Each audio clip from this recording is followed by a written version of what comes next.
Start it all. Good morning, everyone. Today is Wednesday, August 14th, and we are glad that you joined us this morning. My name is Shonda Harris, and I am a business opportunity specialist with the Columbus SBA, Small Business Administration, and we have the wonderful opportunity to partner with our wonderful resource partners, Apex Accelerators, to bring to you this webinar today. It's actually part 2 of a series where we are partnering with GSA, a federal agency. We're going to hear from them. If you were on the webinar last month, July 17th, we had an overview about who GSA was, what they did. They talked about several divisions that they have. And today is actually going to be part 2, how to sell on a GSA schedule via GSA MAS contracts. So we do have someone from GSA and then also someone from Apex Accelerators that is going to present. So we have 2 presenters today. And we're always excited to do this webinar with, again, our Apex Accelerator partners. And for those of you we don't take for granted, some of you may not know, who is Apex Accelerator? What do they do? We're so glad you asked. With that, we are going to have Ms. Sharon Hopkins to give us a little overview about Apex Accelerators and what they do and how they may be able to help your business. Sharon? Hi. Thanks, Shonda. Good morning, everyone. Welcome to our seminar today. Hopefully you'll learn a lot. This is one of the things that Apex Accelerators do for businesses in their region. Ohio University is our host, and we are part of the Ohio statewide Apex Accelerator. So if you are in Ohio, there is an accelerator office somewhere near you, I should say. So with that, a couple of things other than educational seminars similar to this, we also work one-on-one with clients that are interested in the government market. Today's topic is GSA. We guide you and we'll help you get on a GSA schedule if that's something that is of interest to your company. And we also work with other agencies and help you look at other agencies. We help you look at the market, determine where your best fit would be. We help you look at bids that are out there, or what we call solicitations. And then we can help you respond to those solicitations and create your proposal. We do not do the work for you. We can help you do it though, and we can guide you. We can point you in the right direction. We also make sure that you understand everything about a set-aside certification that might be available to your company. If you decide to go after that, again, we can't do it for you, but we will guide you and help you along the way. We also, once we've identified the agencies that would buy your product, we help make sure that you get registered at the right places so that you can sell to those agencies. We kind of, I always say we hold your hand as much or as little as you need throughout the process. Obviously, most of our clients, especially when they're green, need more assistance than clients that have been with us a while and know more about what they're doing. We will also help you if you are looking at you're signing a contract. We can follow up after an award and help you. The most generally, I guess the most ask that we get after an award is, hey, how do I get paid? So we can help you figure that out, walk you through those steps as well. So we're there from the very beginning and who buys my product or my service, all the way, all the way through to what is out there right now needing purchased. We also dabble in the Small Business Innovation Research grants, which are the only grants that we work with, but it's through the federal government. And so we do help with those as well. We help identify possible grants if you have an innovation that the government is interested in. So we can assist with that as well. So I think with that, I will turn it back over to Shonda. I will put our website in the comments. So if you're interested, all you have to do is go to our website, sign up, and one of our team will reach out to you and get you moving along the path to government contracting. Awesome. Thank you so much, Sharon.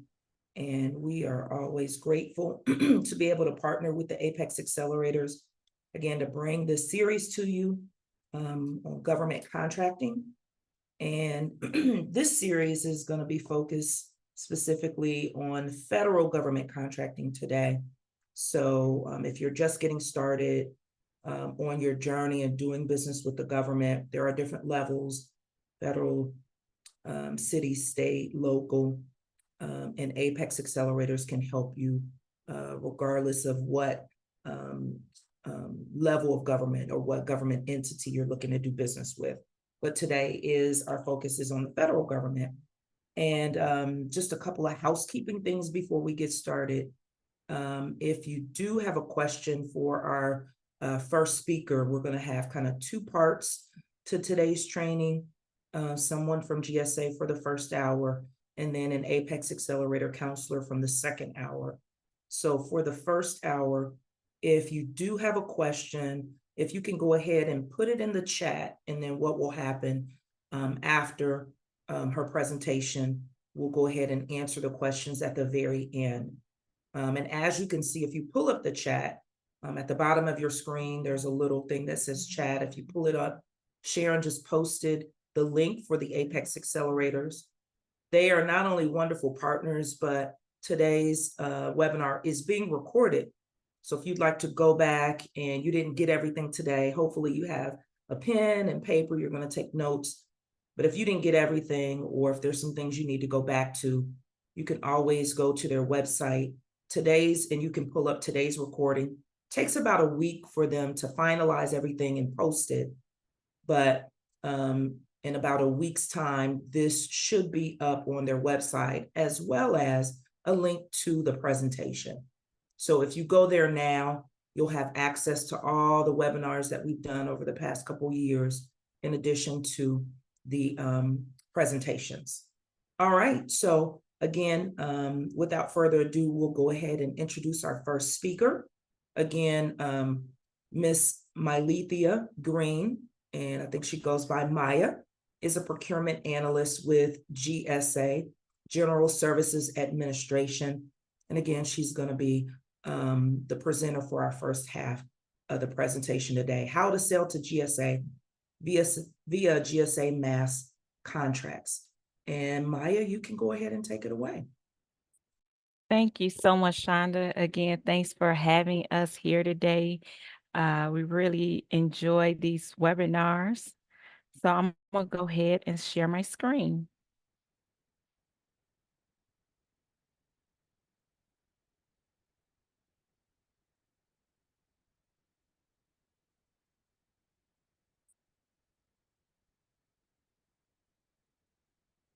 All right. So good morning again, everyone. This webinar, we will be discussing, as Shonda stated, the GSA Schedules program. So this is my contact information for the Great Lakes region. It's myself and my colleague, Kimberly Hutchison. She's not here today due to she's in training, but normally we will present together. So, and she also presented the first webinar. So if you were participating in the first webinar, that's when she did her introduction. So you may have met her there. Okay, so the topics we will cover today is set up to address many of the questions we regularly receive from vendors. We'll start with a quick agency overview, then cover accessing federal contract opportunities, and then get right into the GSA multiple award schedule. We will also talk about the importance of your market research to understand who your competitors are and to decide if it's ultimately worth your time and energy. This process is not going to be quick, and for many, it will not be easy. So it's really important to utilize the free resources available before you jump in. So GSA is a federal civilian agency, and this slide gives you a snapshot about GSA and our mission. Our mission to deliver value and savings in real estate, acquisition, technology, and other mission support services across the federal government. We provide workplaces by constructing, managing, preserving government buildings, leasing, and managing commercial real estate. GSA is one of the federal government's largest buyers and contracts for billions of dollars worth of products and services for other federal civilian agencies and DoD customers worldwide. Our policies promote management, best practices, and efficient government operations. What does this mean to a small business? GSA serves the same customer agencies you are marketing directly to. Sorry about that. Okay, so GSA is made up of two components which offer contract opportunities. We have our Public Building Service, also known as PBS, and our Federal Acquisition Services, also known as FAS. GSA and PBS lead the way in green building design, construction, sustainable operations, and maintenance. GSA is considered the government's landlord. And as you can see, PBS owns and or leases over 8,600 assets.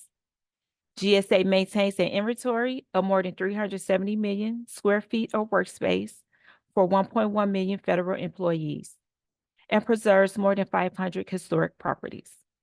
So if you offer services in construction, maintenance, building operations, leasing, or other related construction services, it may be in your best interest to visit the GSA PBS website listed below.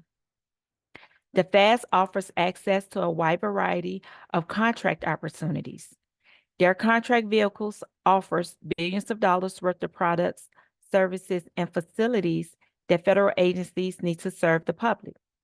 There is always an open solicitation available for you to become an industry partner, helping GSA supply federal agencies with high-quality products and services. FAS uses contract vehicles such as the GSA Multiple Award Schedule, also known as our GSA MAS. They also use blanket purchase agreements, indefinite delivery, indefinite quantity, IDIQ contracts, and the government-wide acquisition contracts, also known as GWACs. We'll provide more information on the next few slides. So here's a short list of the products and services GSA procures through PBS and FAS, and there is obviously a lot more. GSA manages the largest non-tactical fleet in the United States. GSA has a commercial fleet of over 400,000 vehicles. One of the best websites to help you determine how to do business with GSA is listed below.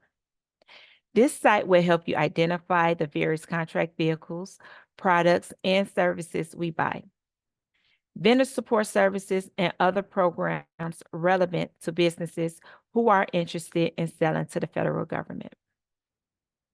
If you are still not sure where to start, you can reach out to either Kimberly or myself with the Office of Small and Disadvantaged Business Utilization, and will help assist in getting you started. And please remember to reach out to your local Apex accelerators. They can provide help with responding to our solicitations in addition to numerous other services.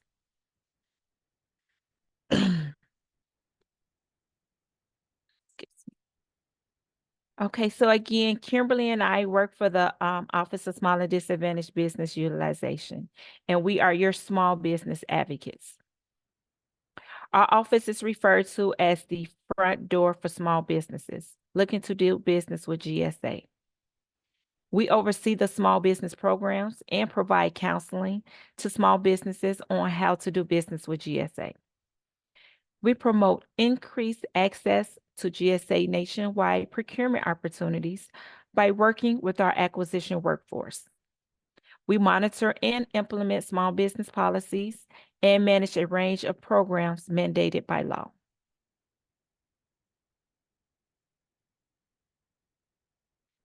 So small businesses will always be our top priority as we continue to increase small business participation in our acquisitions, and we advocate for all of the socioeconomic categories. There is a lot more you can learn about our office by visiting our website. The map you see here shows the different regions. We are located in Region 5, which is the Great Lakes region. So we cover all of Illinois, Indiana, Michigan, Minnesota, Ohio, and Wisconsin. This map will help you identify the other states each region covers.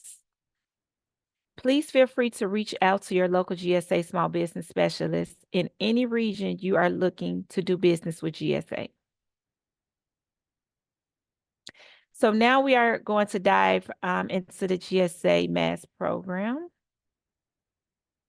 So our MAS contracts are publicized by Standing Consolidated Solicitation, which is posted on sam.gov under the Contract Opportunities section. There will be a slide that will give you more instructions on how to view and download the MAS solicitation. There are over 19,000 scheduled contractors, and 80% are small businesses. You will need to start by determining what GSA buys. Here's a snapshot of some of the products and services that we provide to our government customers. We'll share who those customers are on the next slide. If you'd like to see a full list of what GSA buys, please check out the GSA eLibrary website below. If you sell something we buy under MAS, you may want to consider working with GSA to pursue a MAS contract. It's open all year around for vendors. We recommend you check out the GSA MAS office hour webinar, which we will share on an upcoming slide. The eLibrary is also a great place to check out the competition. You can view and see the current GSA MAS contract holders. You can also view their pricing as well.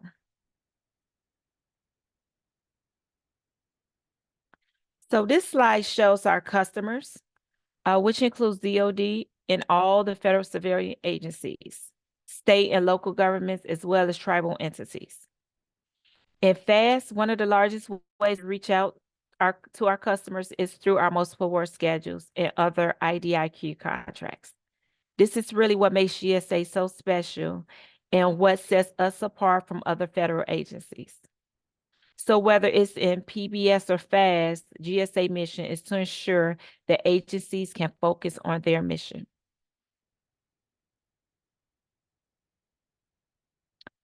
On October 1st, 2019, GSA launched the Streamline Schedule Consolidation. So it created a single solicitation and then with a single set of terms and conditions for all products and services under the program. So instead of 26 different terms and conditions for our supplier community, we now have one schedule with one set of terms and conditions. As a result, we have streamlined terms and conditions and special item numbers, SINs, with duplicate and outdated elements removed. GSA reduced the number of SINs from 888 to 317. SIN numbers now follow NAICS codes numbering methodology. We have also structured the contract vehicles based on the category management components for common civilian categories for government. So again, instead of the 26 individual schedules that we had in the past, the program is now broken down into 12 large categories following category management principles, which include the following: the IT, professional service, industrial products and service, transportation, so on, you see on the screen. Then there are subcategories that fall under the large categories, and the subcategories are related by NAICS.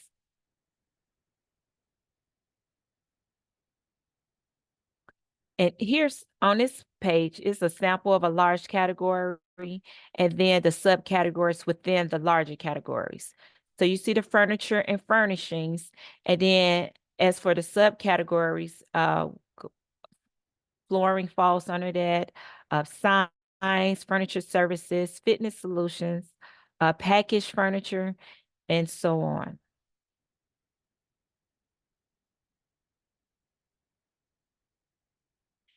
Now, here are a few things to consider. As a GSA schedule contractor, you will be expected to generate at least $100,000 in sales within the first 5 years and $125,000 each 5-year period thereafter. Obtaining a GSA schedule contract is only the first step. You still have to compete for opportunities with federal agencies among more than 19,000 suppliers on the GSA schedule. As such, it is important for you to market your GSA schedule to help differentiate your products or services offerings from your competitors. One of the ways you can do this is through market research, analyzing the data available to understand what federal partners and agencies have a need for your product or service.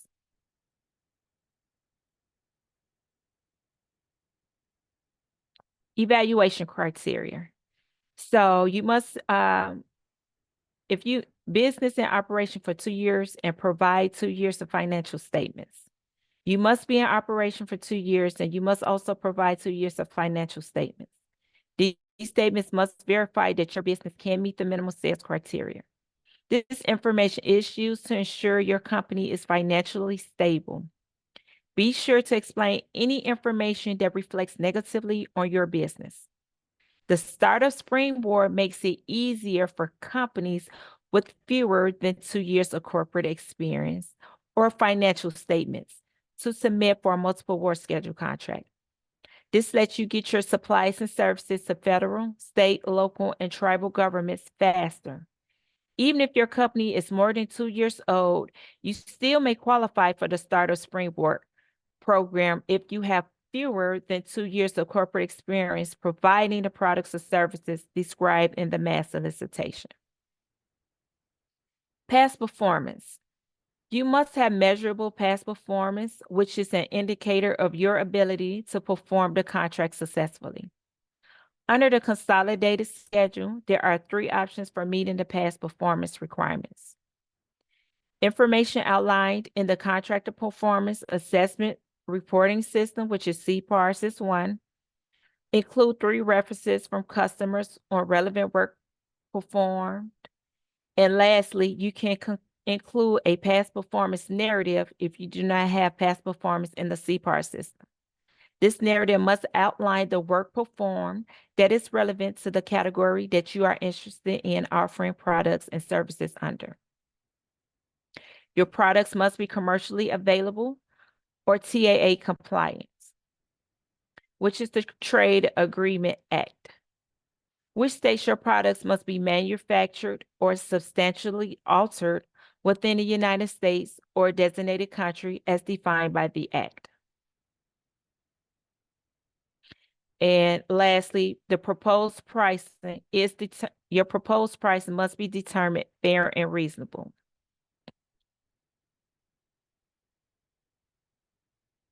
Our MAS promotes small business utilization by using set-asides and at the schedule level. Total small business set-asides at the schedule levels includes the services you see listed on this page.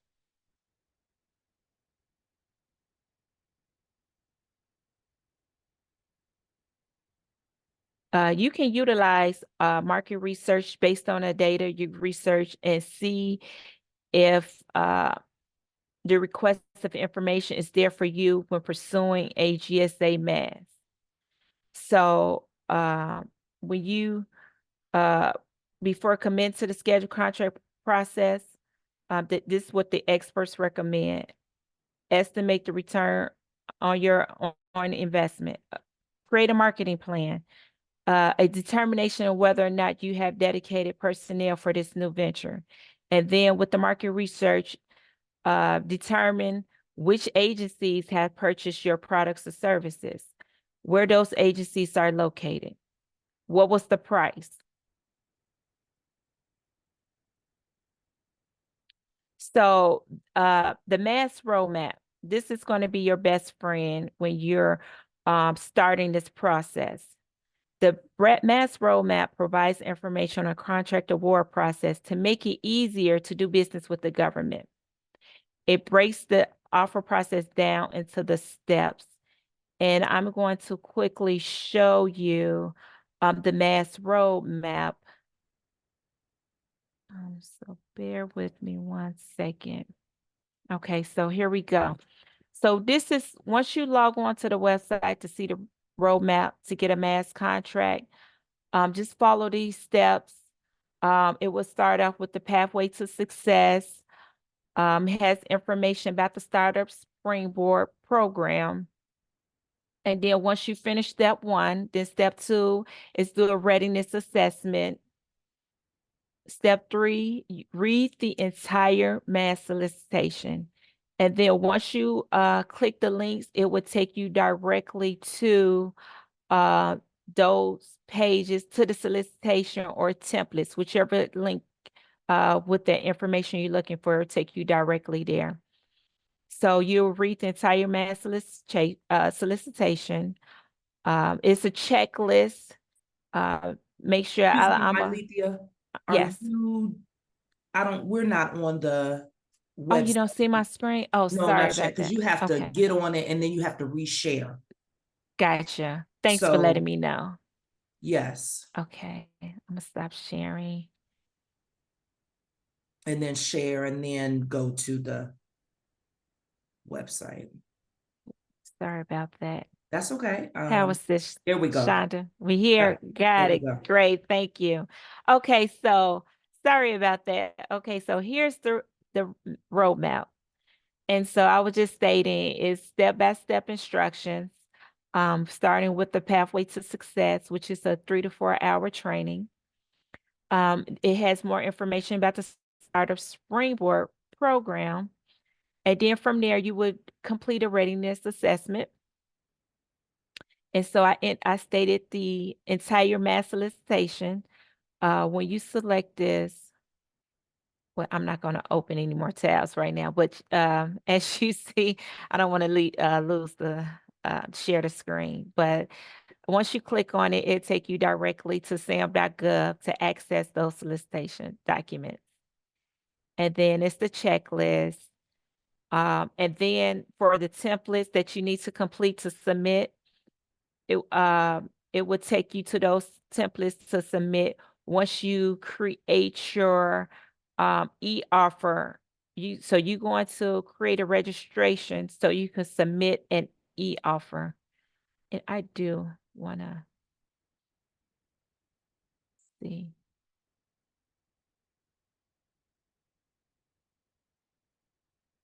I'm trying to open that link because I would like to show you what that web page looks like. Let's see.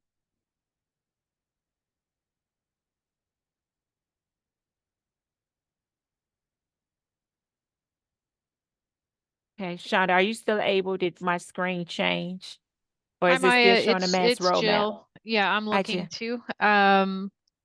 It's yeah, we're on the register your business page. It looked like it Okay, great. started to share it, Okay, but it was a really big blown up version, and then now it's back to the register your business page. got it. Okay, so just let me know when you're unable to see it. Okay, here we go. Did it change to see Yep, the it ER? says it says terms of service, and I can tell you're about to click on acknowledge. Okay, great. Yes, so it's doing exactly what I wanted to do. Okay, Okay, good. so we are here at the e-offer page. So once you click that link and go into e-offer, here was that register account. You click here to start for your registration, and then this is where how this is how you submit your e-offer.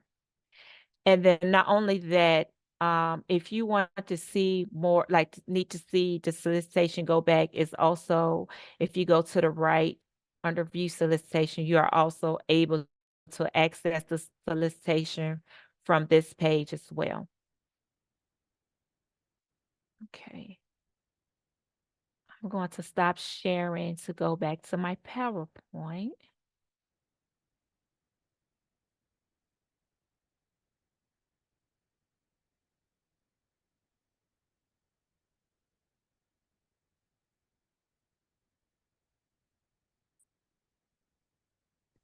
Can't see it yet. Mm, There we go. Yep, How you're was back that? on. I That's see the fine. PowerPoint. Yep. Just make it full Great. screen. Okay. It's moving a little slow. I don't know. All right, you're good. That's good. Okay. Sounds great. Thank you. Thanks, Jill. Okay.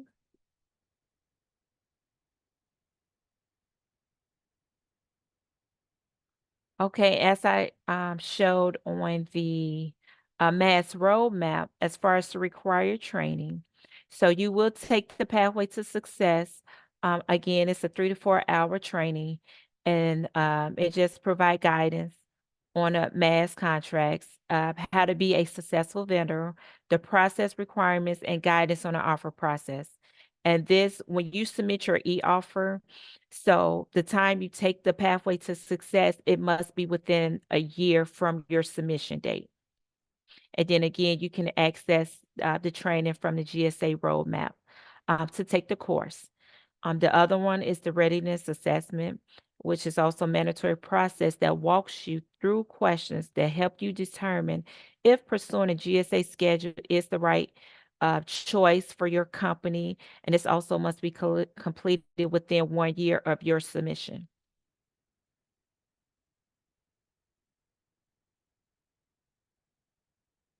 Okay, here are some required documents. Agent authorization letter. That's if you're going through a third party, and if you want them to speak on your behalf during submitting documents during negotiations, whatever, whoever you designate to participate in the offer process, they must be included in those documents. And so this agent authorization letter would be a confirmation to, once the CS or CO is reviewing your offer, that whoever you designate as an agent to speak on behalf of your company, that gives the CSCS approval to speak to that person you appoint to speak on your company's behalf. And then again, we discussed the readiness assessment, pathway to success. We discussed past performance. So you can either submit your CPARS report, submit references, or the narrative subcontracting plan. Excuse me, this it shows $700,000, but subcontracting plans are required by other than small businesses or large businesses with the dollar threshold that is over $750,000, and then it's 1.5 million for construction. So anything other than construction is $750,000, and again, $1.5 million for construction. Subcontracting plans are required for those large businesses. the CSP commercial sales practice format. This template provided to outline your commercial sales. So you would include that information on a spreadsheet. You include your most favorite customers, and just any information that details your commercial sales practices. The financial statements, a balance sheet, income statement, provide an explanation for any negative information disclosed. The price proposal template. These going to be your prices you're offering to the government. So it states this document should not be modified in any way. Do not leave any sections blank to avoid a possible rejection of your offer. With these documents, I'm sorry, I forgot to show at the end of the roadmap, it's a vendor support center, the VSC. So if you have any questions about the templates or the process, you can contact them directly, especially like for the price proposal template, because we want your offer to be, continue on with the process so it won't get rejected for any reasons. So if you have any questions about the documents, reach out to the Vendor Support Center, or you may contact Kimberly or I for assistance with these documents. And here are just more required documents. You have your technical proposal, which is a description of the items being offered in sufficient detail, and it's similar to how businesses would respond to RFPs and RFQs. It should confirm all information that you have submitted. Each schedule has its own technical proposal. Letter of supply. Letter of supplies are for if you're a distributor or dealer reseller. So it's stating the letter of supplies is for that your manufacturer is stating that they also will ensure products will be provided for the duration of the contract. So again, the letter of supply is for distributors or dealers, resellers. So if you're anything other than manufacturer, you are required to provide a letter of supply. Any previous rejection letters is needed, and cancellations. Okay, and how to submit. So I showed you the website for the e-offer. So once you go onto this website, you can go ahead and prepare an offer, or just select the link, because at this point, if you haven't, you should have already created an account. So after you create your account, you can start the process of submitting an offer.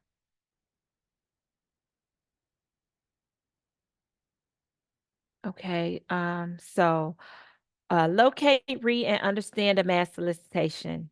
Just make sure you, if you need to download, it's a lot of documents, so whatever's beneficial for you in reviewing it, reading the solicitation document, just make sure you thoroughly read the documents, and make sure you're submitting everything that is required for the solicitation. Make sure you understand. If you have any questions about any of the clauses, you can always reach out for clarification on those clauses.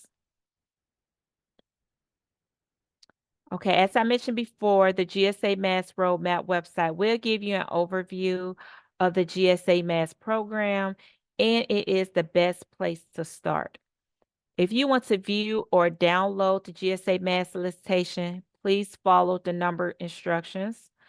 And if you'd like to receive MAS updates and information, please join GSA Interact by visiting the website provided here as well.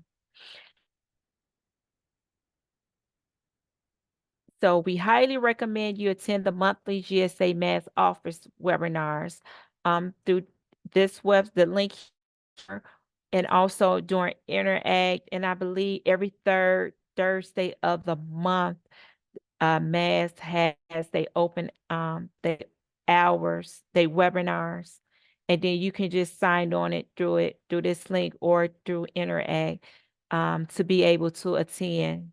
So once you register, you can set up a reminder for every third Thursday, or you can also see they'll show what the webinar is about. So if you're interested, I highly recommend it. I even attend just for updated information. But it is your opportunity to engage with MAS experts. So you can also sign up, like I said, using registration link here. And you can also view past monthly MAS office hour webinars by following the YouTube link listed here. And if you want to send in a question, you can email the GSA MAS team, and someone from their team will respond. There's also additional training opportunities available at gsa.gov/events. It will take you directly to training available from GSA. Please take a look at this website if you're interested in more in-depth training. So small business resources. So with all that GSA is doing to work with small business, we can't forget our advocacy partners who are hosting events such as SBA and Apex, inviting us to the table and helping us help the small business communities. These partners continue to grow, and we invite you to visit their sites and get to know all the opportunities they have waiting for you. SBA provides business counseling and training, including online sessions under their Learning Center link and a business guide. Their website covers guidance on managing, growing, and financing your business, as well as preparing a business plan. The SBA Business Development Specialists provide, and the SBA and Apex, we provide service free of charge. So I always tell vendors when they come to me about consulting, it's a business decision amongst your company, but there are resources out there that are free of charge that you can come to, that we recommend you come to us first before you decide on going to, if you do decide paying a agency, a consultant agency for their services.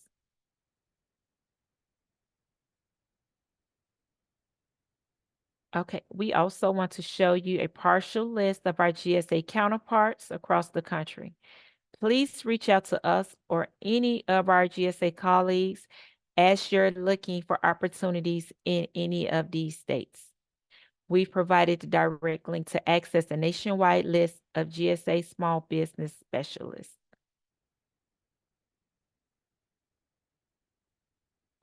Okay, that concludes the first presentation. Here are Kimberly. This is Kimberly and my information. So feel free to take a picture or, write it down. So if you have any questions, you can reach out to us at any time. We set up one-on-one virtual meetings. We have just different training throughout the quarters that we host. And also, if you have any issues or trying to reach out to one of the contract specialists, contracting officers, within GSA, we assist in reaching out to them as well. And then our forecast of contracting opportunities, if you're ever on that site and you have any questions, we assist in getting answers to our forecast website as well. So just anything GSA related, please reach out to us for any assistance you may need. And we look forward to meeting you and doing one-on-one sessions. And that, again, if anyone have any questions, this is now the time to ask questions. Hello, everybody. I'm managing the chat today. If Okay. any of you have questions, please put questions in the chat and I will ask them. I do have some questions of my own.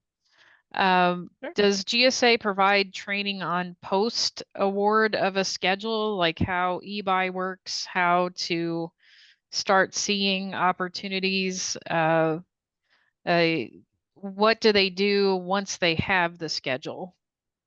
Okay, Jill, great question. Actually, we do give question on post-award engagement. Actually, we have a team that focuses on post-award engagement, which we get training. And then we have monthly national trainings that you would see on our event page. Sometimes we will give the training, or we may um, contact one of our industry partners to assist with some of that training. So yes, we do give post-award engagement training. And is it once they get the schedule, then they are a part of eBuy? Is that where the task orders go for the schedules? Right. So Okay. right. So once you have a contract, you must have a contract to have access to GSA eBuy. So your C contract specialist, contract officer will provide that information to you as well, and which is great to have a contract because sometimes sources, salt notices, requests for information, it's extra advantage once you have a contract because the CSCLs be posting additional information on GSA eBuy. So if you don't have a contract, you won't have access to this information. And then when they're looking for research, looking for information, if you have a mass contract already, they look at when they're looking um, for small businesses, for set-asides, when they're doing their market research, just to see what's available, they will start there, before they posting, or and especially if it's when they post the source of salt notice, it is very important to respond if you're interested, because if you're a small business with a socioeconomic category, if we get at least two or more small businesses that respond, that opportunity can be set aside. So it's very important that you respond to those sources salt notice. And as your biggest advocate, that gives me more uh more fuel, or just more to, advocate on your behalf of why this opportunity should be set aside. So please, we highly recommend that you do respond to those notices, or sometimes they may email you directly, or it may be on sam.gov. So we just ask that you respond to those notices. So if there's a notice, like a source of sought notification that comes through eBuy, will it also be on sam.gov or not necessarily? Not necessarily. That's up Okay. to the CS or CO how they decide to post it. Sometimes they go into SBA Dynamic Small Business Search and directly email small businesses. And so when I'm conducting reviews, they send me sources salt notices. They send me the emails they send out, because I also do the market research and see what's available when I'm doing those reviews to see if the opportunity can be set aside to one of those small businesses. Um, that's all really good information. I'm just because uh we used to I used to be with PTAC prior to SBA, so I've been with SBA for 12 years, and I've seen like such a transition in terms of how the government buys, and they're buying so much more from GSA than they used to. So I think it's important for small businesses to understand like what the marketplace looks like now, Mhm. and then also to learn. And I didn't realize until I heard your presentation the consolidation of all the schedules. Mhm. Because I used to like work with a lot of IT companies, so I would talk about the Schedule 70, but it looks Mhm. like the 70 is now under the multiple award schedule under an IT schedule. That's correct. And it's Okay. also, I'm glad you brought that up, Jill, because I didn't discuss it, but under IT 70, we do have a fast lane process to expedite IT 70 schedules when they're reviewing their offers. So it is also a fast lane. So that information is also on the website. When you go into Schedule 70, that information will show up about that fast lane process. And you have to be deemed eligible for, but all the requirements is there, as far as who's eligible or ineligible for that fast lane process. And that's a great resource, especially for our small businesses that, because when you look at the past like the requirements to get on GSA, they're fairly stringent. And having that fast pace or fast lane can help small businesses, and also meeting with Apex. But let me get to some of the questions that people are asking. Sure. So April Woolard would like to Mhm. know, how does a business go about locating subcontracting opportunities? I mean, I can help with that one too. But from a GSA perspective, is there recommendations for finding subcontracting opportunities? Yes, so we actually recommend I like that Federal Procurement Data System. So on this system, share my screen. So with FPDS, so every government agencies, when they award a contract, it goes into this system. So once that contract, so anything that was awarded yesterday, I'm sorry, is FPDS Yep, showing? it is. Yep, I Okay, can see it. okay, Thank great. you. Yep. Okay, so anything that was awarded yesterday was shown to the Federal Procurement Data System. And so April, can I have your NAICS code? Do you have your NAICS code on hand? Let me I'm sorry to see. put you on a spot since you asked the question. I just want to show you what to look for. I don't have it on hand right now. I know I Okay. should probably be better at this, No, but you're I'm new fine. to this What's your whole industry? Maybe we government can, contracting. what industry are you So in? I'm currently subcontracting for a company that works with SSA Is as it like a IT basically a or court what type of reporter. service? Court reporting. Uh, Um, yeah, it's called a verbatim hearing or a something hearing reporter, VHR. But it's essentially court reporting for the SSA hearings. Let me see. I'm looking up the Okay. size standard table. Let me see if I can find something that might be close to that. Yeah, Okay, you're in sure. more of a April, more of a nuanced type of category. Hang on. Where's my size standard table? But I was thinking maybe that could segue into like, I don't know, like administrative duties, Well, if you something do along like those a lines, or like would it 541611 is like a administrative management, I think. okay. 541611. Okay, let's try it.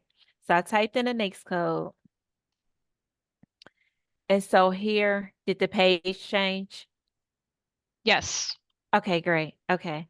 So what I like to tell vendors is to start here on the left side, department full name. Here it lists your top 10 departments that uses this NAICS code. So this is a great way to also find out who your customers are. So here you see the top 10 departments. And then then you go over to the right, sort order. And then I like to go to date signed because then it show you the more recent. See here, it started at 2002. But if you select date signed, it will show you the most recent contract awards. So this one was awarded yesterday, August 13. This type is a BPA call, but I like to see what's been awarded under certain NAICS codes.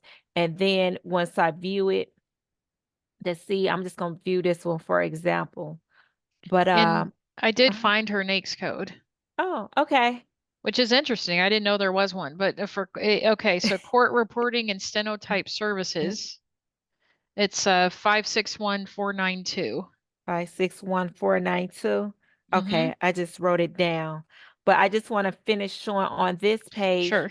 When you click on it, it has the information of period of performance start date. So it was awarded yesterday, but it doesn't start until September 6th. And then action obligation is just this is how much where the base and all option value is the total contract value. So the base and all option years. And so as you scroll down more, you'll see the agency name. This more information about the company, but I like to scroll at the bottom to see if the business size, which I figured this was a small business. But if this was a large business, it would show like other than small business, and then it would show like subcontract plan is required. So this is also a great way. You can reach out to the business directly if they have a subcontract plan. Because like I said, you have the award information, and see, you'll be helping this large business out by going to them, because in their subcontract plan, they have goals. And so you'll be assisting them in meeting their goals. It'd be a win-win for both sides. So if you're able and go to them with your capability statement, whatever your talking points you have, elevator pitch, and just have your information ready so you can go to them and say, hey, I can perform under this next code.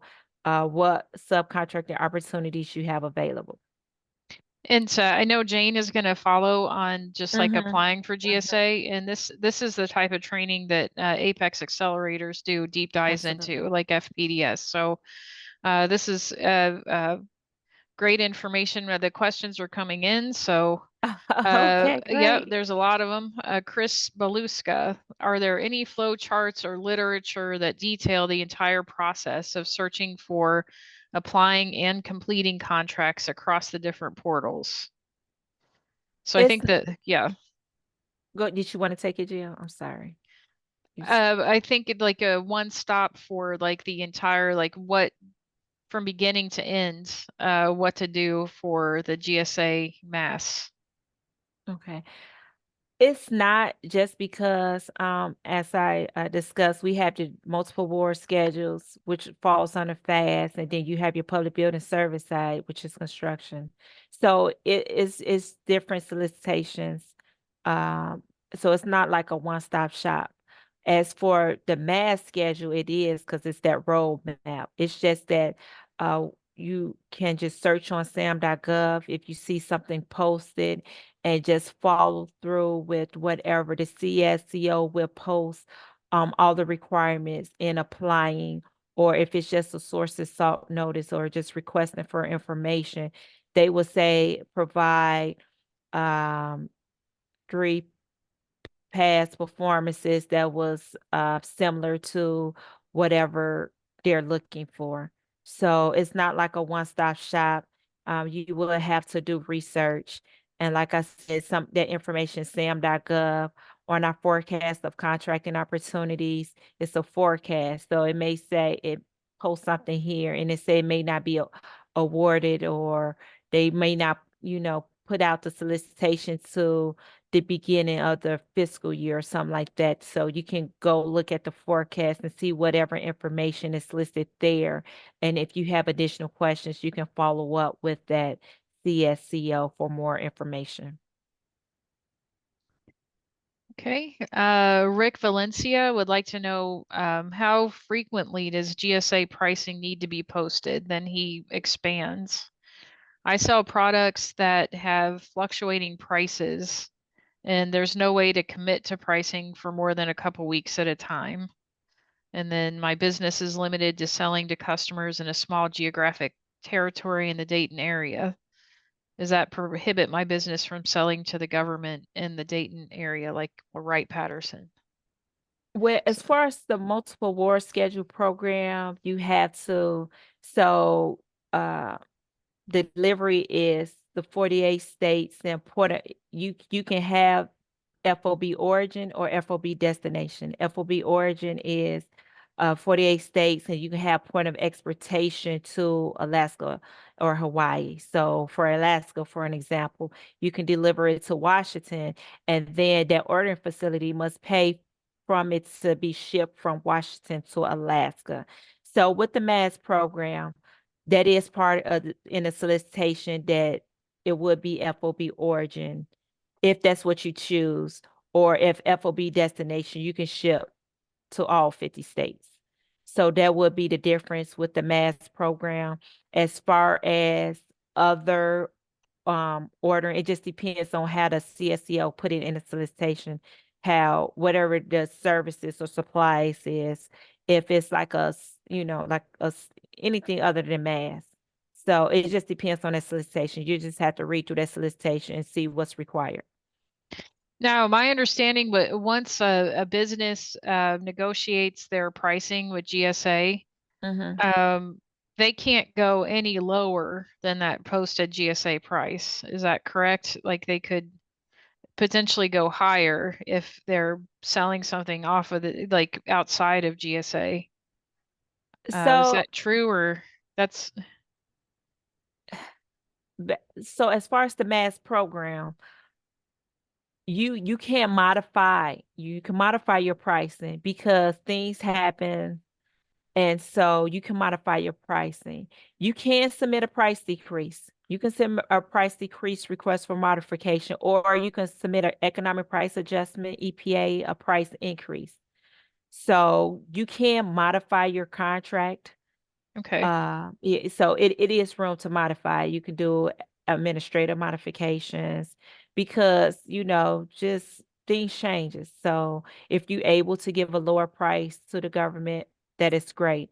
But if you have to, for whatever reason, if you have to give the government a price increase, you definitely have to indicate exactly why, what caused the price increase, and are you also posing those price increases to your commercial? Is this happening commercial as well? So it can't just be to the government. It has to be your commercial sales practices the price has also increased there. So, but like I stated, when you're submitting like requests for modifications, all that information would be included as far as the clauses and how you're able to modify your contract. So we're getting some pricing questions now. So Chris is saying, similar to Rick's question, our pricing is project-based as we're a service industry. So we don't have a set price list. How do we go about submitting a price in this scenario? I would say contact the vendor support center because I don't want to give any incorrect information. I'm not sure if things have changed or as far as their spreadsheets, because you have to complete that spreadsheet accurately. So I would say get with the vendor support center to assist with completing those spreadsheets on pricing because they can be a little tricky as far as especially comparing it from services to supplies. So I don't want to give out any wrong information. And I highly recommend to reach out to the vendor support center. Is that something we can put in the chat for everybody? Sure. Okay. And I and then Catherine Bobick is asking, so you have to submit an EPA for a fluctuating commodity. Is that a price adjustment? So I guess how often can vendors submit a price adjustment to their contracting officer, their GSA contracting officer? Or it wouldn't, how often do you see it happen? Is that something that usually goes on an annual basis? Or how often does that happen? So it varies on that company, like the market does change. And I would admit, so I've been with GSA almost 2 years now. Prior to GSA, I worked in Federal Supply Schedules as a contracting officer, and there were like requirements of how often you can submit a EPA. Like you couldn't submit one, you had to wait maybe 90 days to 3 months before you were able to submit another increase. So I'm not exactly sure what are the terms now. But But before it's it not was. every sale. You have so there is like a time frame. So it might be 90 days, it might be 6 months. So It was it's in the past. I'm not okay. exactly sure how things are going nowadays, but it was in the past. It was you have to wait a certain time frame before you was able to submit another EPA. But once you get a contract and you review, you can look at the modification, the request for modification, and it will state because you have to answer those questions as far as when was the last time you submitted a EPA. So it definitely tell you if you're eligible or able to submit another one, like back to back. But every company, but it was very rare that I had companies submit EPAs. I didn't have too many from like one company. I would say on average maybe one or two a year. Okay. But from what I recall, but it wasn't frequently that I received EPAs. All right, very good. Thank you. Does anybody have any other questions? And this presentation will be available. I think it's got fantastic resources on it, and then it kind of takes people step by step. And if there's anything I've learned between last month and this month is that GSA has a lot of education out there, a lot more than I knew. So the resources are out there to assist you. For all of you that are hearing about GSA for the first time, it is just a way to sell to the government. You don't have to have a GSA schedule in order to sell to the government, especially I'm thinking of Rick, I believe, and your question about selling locally to Wright-Patterson. You may not need to have a GSA schedule to do that. Like you can still look on sam.gov and bid directly.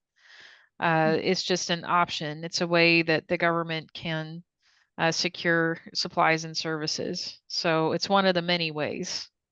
Jill, this is David Richardson. I'm the new Apex program coordinator up at the University of Toledo. Oh, wonderful. Welcome. Yeah, thank you. I just want to throw out there for your information and everybody else from the Apex team that's on this call that I have extensive experience with getting GSA schedules and using them to sell to the government. I spent 38 years in the private sector.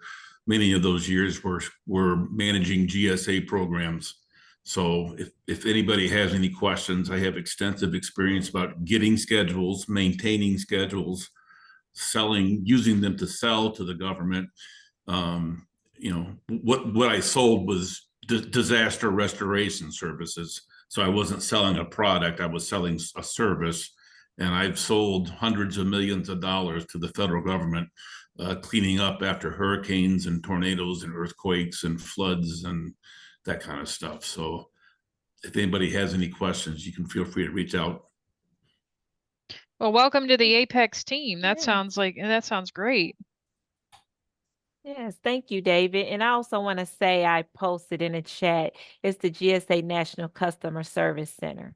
So I put in their phone number and email address. If you have any questions about the MAS program, please contact the GSA National Customer Service Center. Wonderful. Thank you. And All right, David, you've got could you post it? I was going to say, sorry, Jill, but David, if you can post your contact information in the chat, that would be great. Certainly. I just have great experience with GSA, and everybody I've ever worked with at GSA has been great to work with. The one thing I will tell you is I'm sure you know, Maya, that a majority of people that get a GSA schedule sit there and wait for the phone to ring, and it doesn't work that way. The GSA schedule is a hunting license. That's all it is. And you have to go out and work just like you would work a commercial account. And a majority of people sit there and wait for the phone to ring, and that's not going to work. You got to go out and work it. Absolutely. It's a tool. Yeah. And I think that's a great segue, David, into our next portion of the training. Jill? Yeah, absolutely. Thank you. Okay, I do see some additional things in the chat. And yes, let me introduce Jane Stewart. And thank you, Maya, so much. I feel I learned an awful lot from this. Jane is with Apex Accelerators. I can't do you justice by introducing you. Like you're just a superstar, but really, but thank you. Well, Maya also was I apologize for asking so many questions, but it seems like GSA's changed a lot, and I think it's really valuable for us to be going over this. So Jane has a lot of experience in working with companies to help them understand GSA and then begin the process of applying for GSA once a decision has been made that it makes sense for the business. So Jane, I'm going to go ahead and turn it over to you. Thank you very much, Jill. I appreciate it. Good morning, everybody. I have been with the Ohio Apex for 24 years. I just celebrated my 24th anniversary last month. I have done an awful lot with GSA with my clients. I've assisted many companies successfully obtain and maintain their GSA MAS schedules. So I'm going to talk mostly about what happens after you get your contract. Here's what I'll be covering. What is absolutely required immediately after you get your award. I'll go over a little bit of marketing, modifications, staying compliant, and helpful resources. So once you have achieved that great milestone of getting through the whole proposal process, your GSA contract has been awarded. What happens next is you'll receive a welcome letter, and all of this information will be in that welcome letter. But I think it's good to know what to expect. So the first thing is you have to register your contract with the Vendor Support Center. And they have a really good vendor startup kit that you can download. And you can get this information before your contract is awarded so you can be better prepared. One of the first things that you need to do is to prepare your official GSA price list. That will have all of your terms and conditions, all of your pricing, and that needs to get uploaded into GSA Advantage. GSA Advantage is sort of like the Amazon.com for the government world. You get your catalog posted, and federal, state, local buyers can go to GSA Advantage, fill up their shopping cart, and check out with their credit card, and they're done. So it is a very simple way for the government buyer to do their purchasing. With products, with services, it gets a little bit more involved. There is a new catalog platform. I am not real familiar with it. I'm most familiar with uploading your price list using SIP, Special Item Input Program. And I guess that will be going away over the next few years and replaced with the catalog, the FAS catalog platform. Right now, I think it's only available for office supplies. Don't quote me on that though, please. Then the other thing that you have to do right away with your contract is register with sales reporting.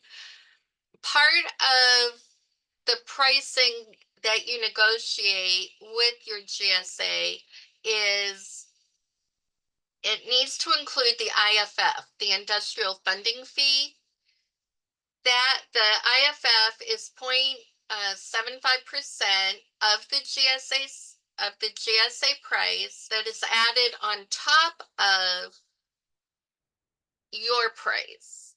And then that is remitted back to GSA on a quarterly basis. That's your fee for the privilege of doing business with the government. But remember, it's not coming off of your bottom line. It's added on top of your price. So once you get those initial things out of the way, then you need to start marketing. It is all about marketing. You cannot sit back and wait for the orders to come to you. Unfortunately, many consultants, that's what they try to imply. But it's really a marketing effort on your part.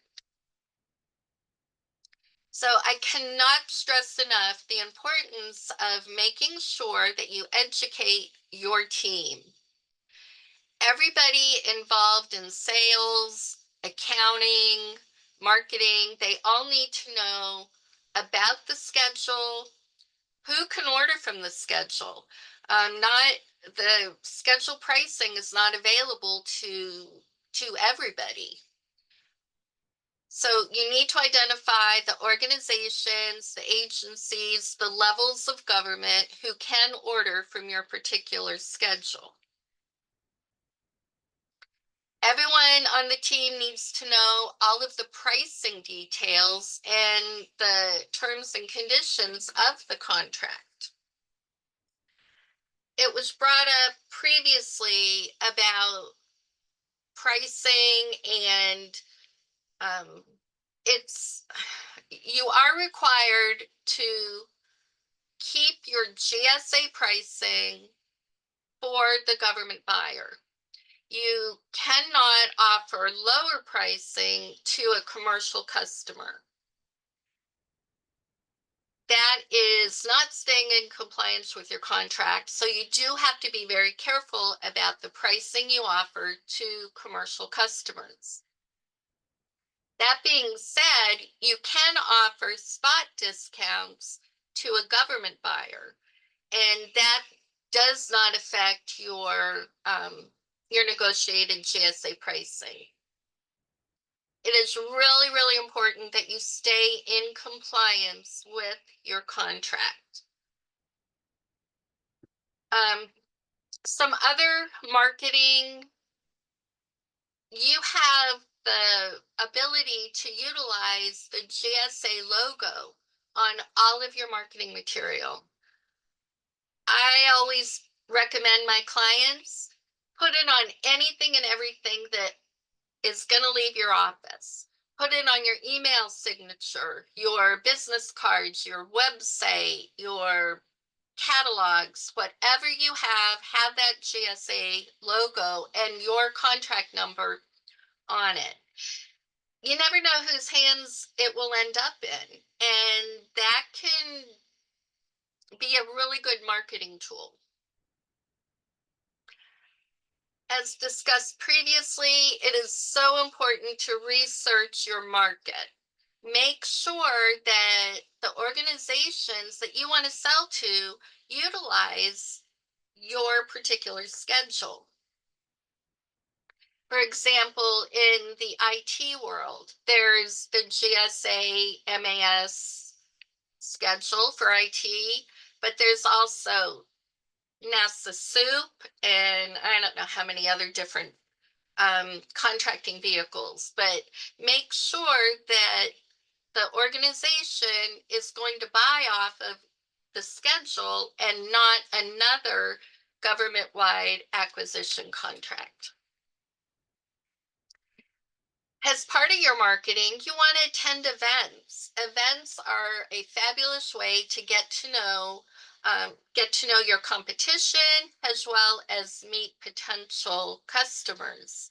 For example, the Ohio Apex and SBA do the annual matchmaking event down in Dayton.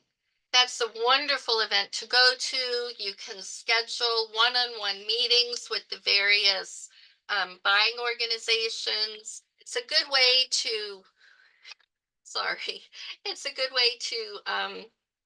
meet the players and market your company. Once you get your schedule, you want to make sure to inform your current customers. If you're already selling to the government, I would definitely let every government customer know that you now have a GSA schedule, a multiple award schedule. Send out a news blast to all of your current customers. Let them know. You got to get the word out. That's probably the most important thing. I also encourage folks to reach out to other other schedule holders, especially for service providers. By reaching out with other schedule holders, you can create teaming arrangements to offer a total solution to a customer. Teaming arrangements are very easy to pull together, and you're only responsible for your portion of that contract, not the entire thing, like you would be if you were like a prime and subcontractor relationship. So the other thing that is really important in maintaining your MAS schedule, it's potentially a 20-year contract, and a lot of things are going to change in those 20 years. One thing that will happen at least annually, if not more frequently, are MAS modifications. MAS modifications are changes to the solicitation documents that GSA puts out and you need to accept. I don't know if there are any reasons why you couldn't accept it, or I don't think GSA would appreciate that. So a MAS mod is sent directly to every GSA schedule contract holder. You must sign it within 90 days of receipt, or you will be out of compliance. So MAS mods will always include the exact verbiage that has changed, what the previous verbiage was, and what the new verbiage is. And it's important that you read all of those modifications because they will affect the solicitation and then your contract. The other type of modifications are contractor initiated mods. Again, it's going to be potentially a 20-year contract. No company can keep their pricing at one level for the entire period. There are 8 different modifications that the contractor can initiate. You can add product, you can delete product.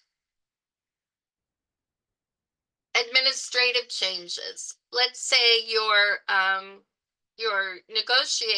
contract negotiator has left the company and you need to name a new one. Well, that would be an administrative change, or you move locations. If for some reason you need to cancel your contract, that would be a modification. Price increase. Generally, the contracting officers that I'm most familiar with, an annual pricing adjustment, or EPA, economic price adjustment, they're absolutely fine with them. And you have to submit similar documentation as when you in your initial proposal, but it's not nearly as cumbersome. Terms and conditions. If you have any issues with the terms and conditions, things change in your company, or maybe a technical change in how you're going to be offering your products or services. So e-offer is kind of a one-stop shop for not only submitting your proposal, but also for a lot of the post-award tasks that will be required. So stay in compliance. Again, you must stay in compliance with your contract.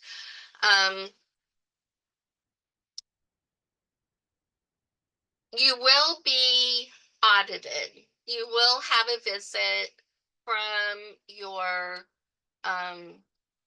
ACO, the field rep, not ACO.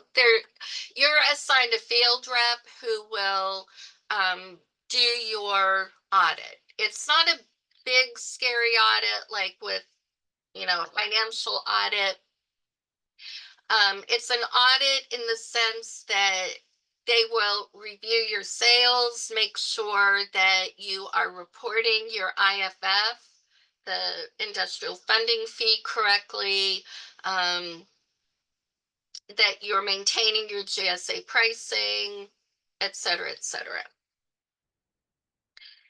So again, there is that IFF, the industrial funding fee, that gets paid on a quarterly basis. So one of the things the industrial field rep will be looking for is that in your accounting system, you're tracking all GSA sales separately. It's also important to note that, especially if you're providing a product and it might be one sale and you're offering GSA items, but you're also offering in that same sale open market items, that all has to be kept separate. It's important to stay within the scope of contract. If you're offering services that are, I don't know, database services, and that's what your scope of contract is, you need to only offer database services and not IT hardware, because that's out of the scope of contract. I hope that makes sense. You have to adhere to your terms and conditions of your contract. It's a contract. You signed it. You have to adhere to all of the terms and conditions. Meet the minimum sales requirements. Maya touched on that a little bit ago. If you do not meet those minimum sales requirements, then GSA can cancel your contract for lack of sales. I have seen, though, where there was a valid reason why a company did not meet their sales requirements. For example, a big change in the company, or when COVID happened. Those are all valid reasons to request an extension. And most contracting officers are very open to that. You can contact your contracting officer, explain the situation, and explain what steps you plan on taking in order to increase your sales to meet the requirements.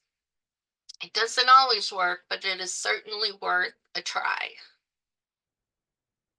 Make sure that you're meeting all delivery expectations. You get graded or evaluated on all aspects of your GSA sale. So you want to keep that, as good as you possibly can. You have to keep your SAM registration current and active. It will cause all sorts of grief if you let it lapse. So make sure that you keep SAM up to date. Here is the website for the Vendor Support Center at GSA that has more information about staying in compliance with your contract. One thing I cannot stress enough is communicate with your contracting officer. Don't wait to contact them if you have a problem. It's better to ask the questions, or, whatever the issue is, the sooner the better. And that's true with any type of government contracting. Things happen, problems pop up, but just make sure that you're in constant communication with your CO. GSA eBuy. eBuy is where government buyers will post their requirements and then get quotes. Talked about that a little bit previously. It's where buyers go to get information, find potential sources,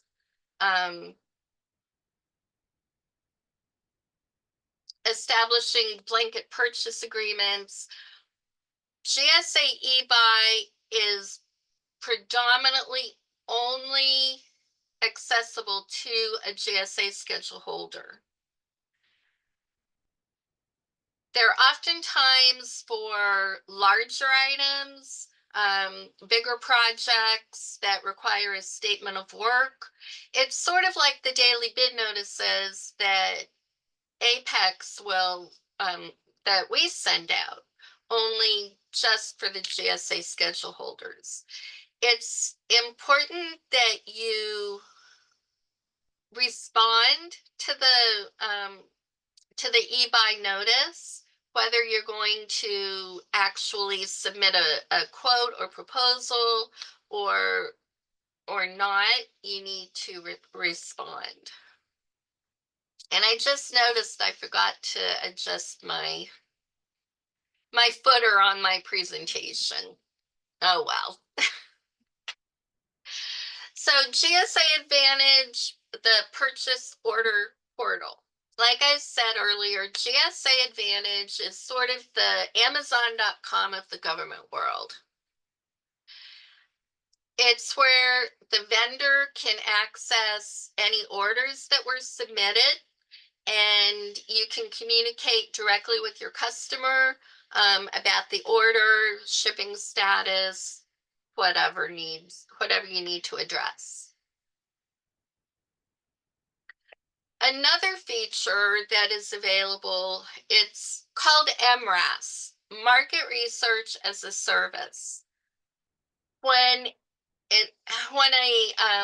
an agency, when a buyer has a particular need and it requires a lot of market research in order to create the RFP or the RFQ, if they can make it a set aside for one of the different business socioeconomic categories, oftentimes they will go to MRAS, and MRAS will do the market research. They will send out a questionnaire to the schedule holders that are offering that particular category of product or service. It's very similar to the sources sought notices that you'll find on SAM. Only the MRAS notices only go to GSA schedule holders. So that's why having a GSA schedule can be very advantageous for your business. You get information that not everybody has access to. And again, you want to respond to all MRAS notifications that you might receive. And Jane, we have a question. Sure. Catherine would like to know, do the eBuy notices count toward the minimum threshold? Example, if you submit a proposal through eBuy, do those sales count? Oh yeah, those are GSA sales. Any sale that is to a government buyer and you're offering your GSA pricing and product and service, that counts toward your minimum annual sales. It used to be that state contracts counted. Is that still happening now? Yes, for certain schedule. Okay. there are certain schedules that have a cooperative purchase agreement that allow states and local organizations like fire departments, police departments to purchase. All of those count. If it's a sale from your schedule, it will count. Oh, that reminds me. It's not uncommon to get a phone call to place an order. And it's really important to make sure that you know exactly who that customer is placing the phone order, and so you can identify it as a GSA schedule purchase. And that will count toward your minimum sale requirement also. I hope that answers the question. Okay. Yes, thank you. Yep. So here is, I stole this right off the GSA website, I'll admit it. But here's some really good websites that I think will help you through your GSA journey. There is so much information on the GSA website. The GSA roadmap, oh my goodness, that when they first came out with that, the GSA roadmap has made the process of getting on schedule so much easier, in my opinion. There is so much training and information on GSA's websites that will help you not only get on schedule, but will help you with all of the post-award and marketing. And of course, there's Apex, your local Apex accelerator. Like Dave, I've not had the pleasure of meeting David yet. Welcome, David. And so don't hesitate to reach out to your local Apex accelerator folks. This first website is for the Ohio University Apex group. You can find all of the contacts in Ohio at our statewide website. And then if you're not in Ohio, you can find your local Apex in every state of the union by going to this website.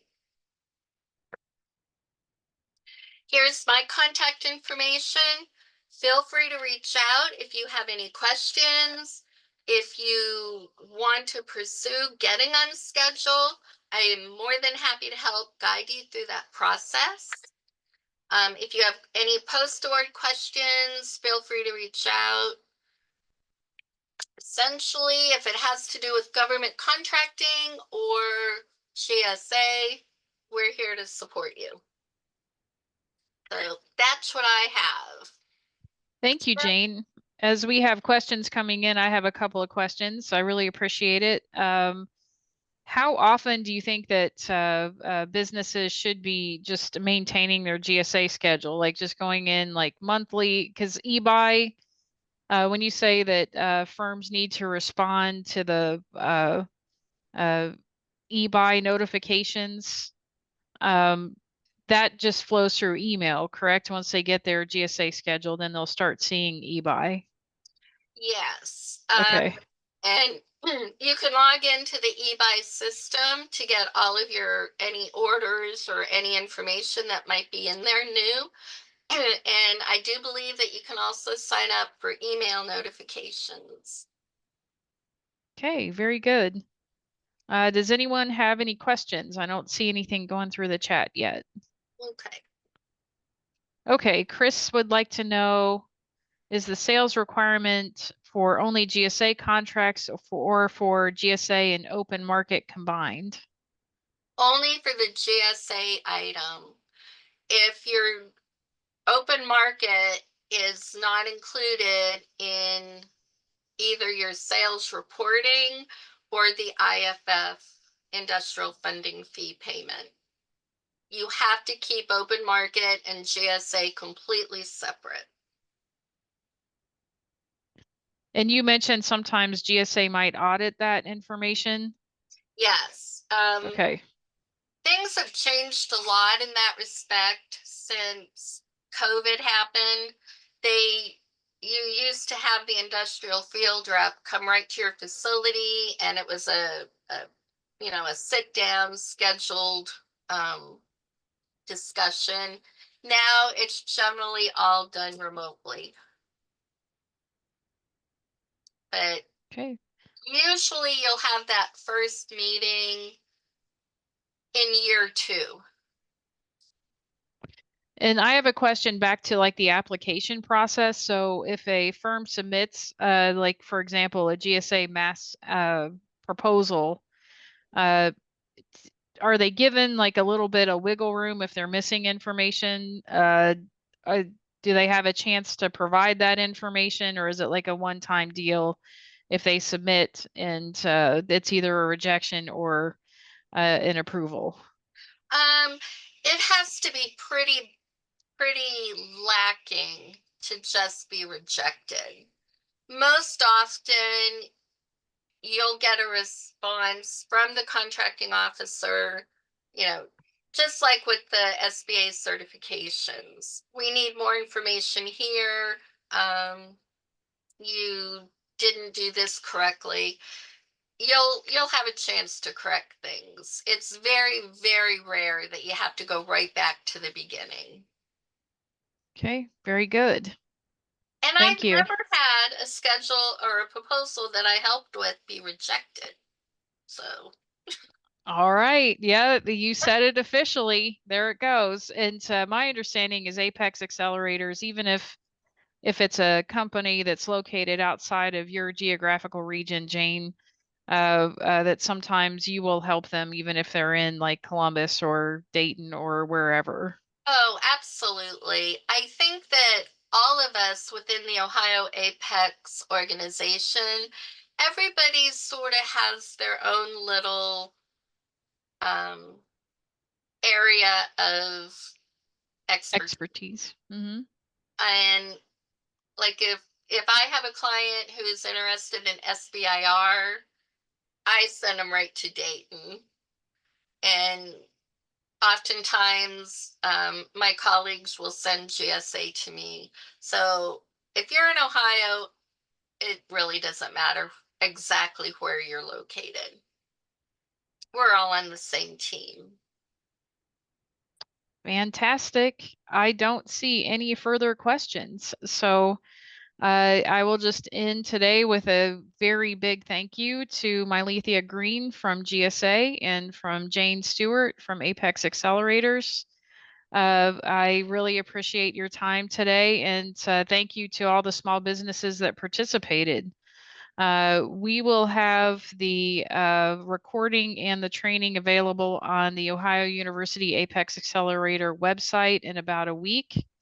As Shonda mentioned, there is an online archive of all of our trainings for the last couple of years, including the GSA training from last month. So if you missed any of those trainings and would like to just view them in your own time, you can do that by going to the Ohio University website. We will be having additional trainings. We do monthly trainings with Apex Accelerators. So be on the lookout for that in the near future for the remainder of the fiscal year and then on into the new year. It's just amazing how 2024 has passed. But again, thank you, everybody. And if we don't have any questions, we can go ahead and end it for today. Thank you, everybody.